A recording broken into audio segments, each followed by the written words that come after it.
Our next poet is Rachel Morgenstern-Clarren.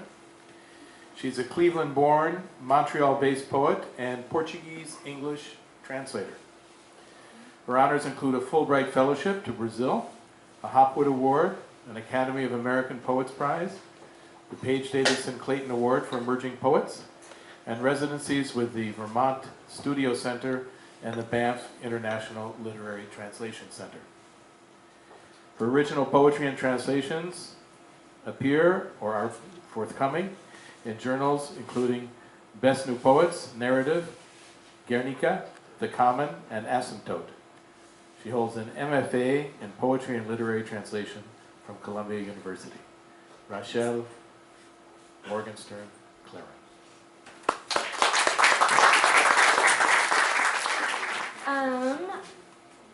Okay, so as Hugh said, I translate from Portuguese, and really the only reason that I learned Portuguese is because I loved Brazilian music and I'm a beach bum.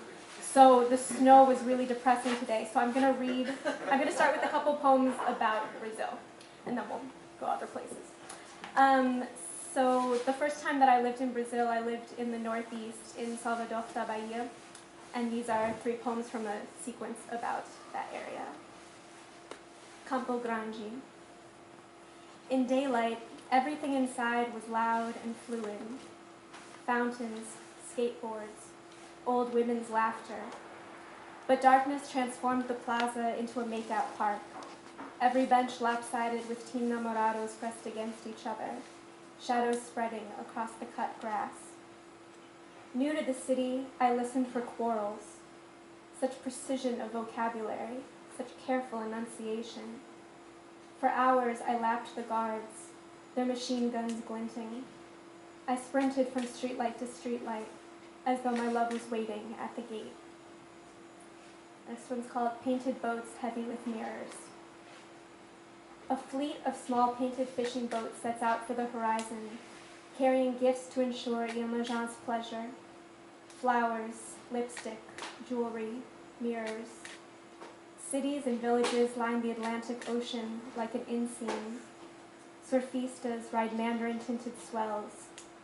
A brother and sister sit on plastic chairs in the sand, the surge of the tide filling their laps.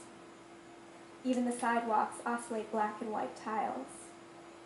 Voices around me swell and recede, drums thumping like oars against moon-rowdy waves. 3 knots. Nossa Senhora do Bonfim's church is filled with bodies. From the ceiling hang torsos, legs severed above the knee, doll heads staring off as though a second congregation deep in prayer. There are wax livers, wax kidneys, wax arms, and wax hands, each replica in the Sala dos Milagres, proof of God's power. The faithful buy them after the part has been healed, the disease cured. On the street, people wear charms of the clenched fist figure. Taxi drivers keep a Virgin Mary on their dashboards and rearview mirrors. I wear a fita tied with 3 knots at my wrist. I am alone now and need the assurance of protection, of danger. So I used to write fiction, and then I took a really big detour into poetry, but I tend to write in sequences. So the next 3 are from an elegy for my brother. So, they spun our small bodies. They spun our small bodies in mint green checked sheets, slipped us under the hood of the Moses basket on their dresser each night. They wove nests of cotton and wool blankets at the foot of their bed when we had nightmares, fed us stories until we were safe. They built a spaceship out of 2x4s, so we could sit in the driveway, steering up and down the fringe of the sun without getting burned. And they called us their pig babies, to fool the gods into thinking we weren't worth taking. April 2004. When the phone shakes my grandfather from bed, a stranger is saying his grandson's name. Do you know where? The fluorescent voice flickers. Peter is. My grandfather's ears fill with the rattle of wild indigo, against the brick house I grew up in, the house my older brother returned to, the house my father is now entering, gone no more than an hour, and just next door. In socked feet, he climbs the stairs toward moonlight, combing my brother's room. Bookshelf, desk, twin bed, without a body. There's been a car accident, the dispatcher told my grandfather, but Peter's car is in the driveway. Morning arrives, a manila envelope heavy with recovered possessions. My parents stand together in some bright hallway, debating when to wake me, who will make the call. Nurses pace around my brother quietly, as though he were a newborn put down to rest. The balloon of his body inflates, deflates. The note he might have left. He might have taped it to the back door, corners clinging to the glass as lights inside pulsed, illuminating an empty hall. The envelope might have bulged, each thin page embracing the next. The ink might have bled, the words reaching through the paper out to our hands that would later find and clutch them fiercely, as though they were his feet just stepping into the night. This next one's called The Civil War Photographer.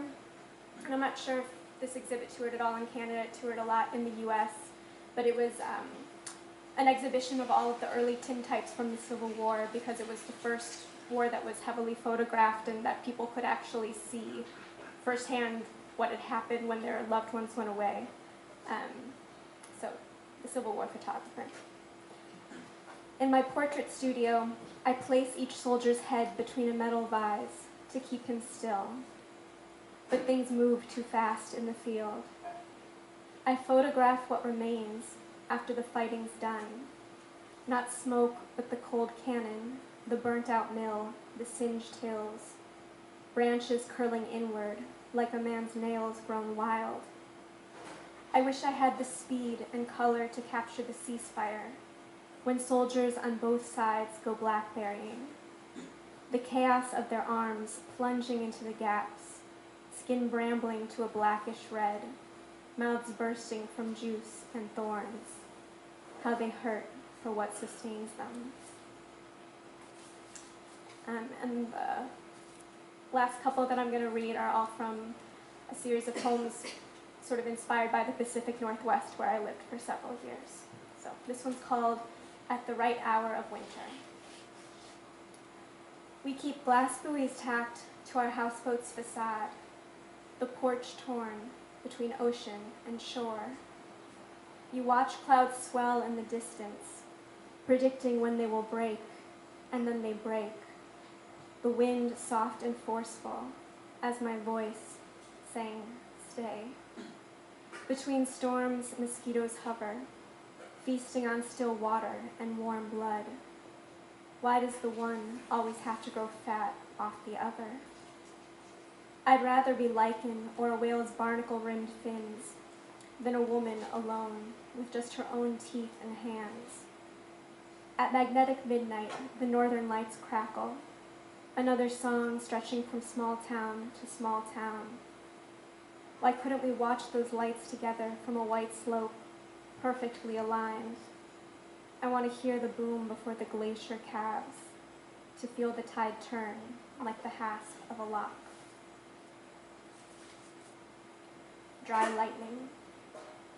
Stands of ice-pruned black spruces tilt, the tundra thawed across the roots. Ashbourne willow and aspen loose in dry soil. Peel bark, my love taught me, for the promise of a later fire's hiss. Said wind could cool these woods tomorrow, could drive the flames across them.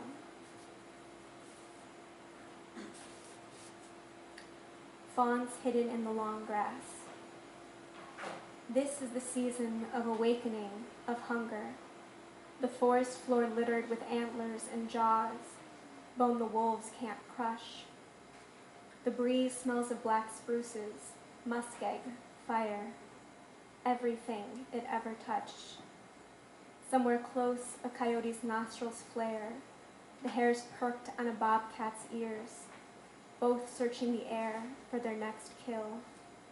Brother, licked clean, let us stay motionless all spring, twinned and scentless.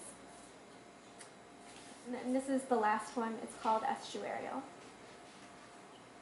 I'm beyond the wooden houses, on stilts anchored in muck, beyond where grizzlies dig for clams, exposed when the tide goes out and sunlight fills the slough.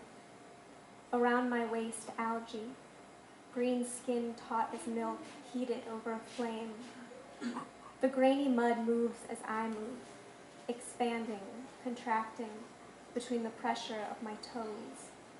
These legs and lungs evolved to enter other worlds, but not to stay. Brackish animal, I dive into the salt and roots to be in two places at once, half air, half water, rippling outward.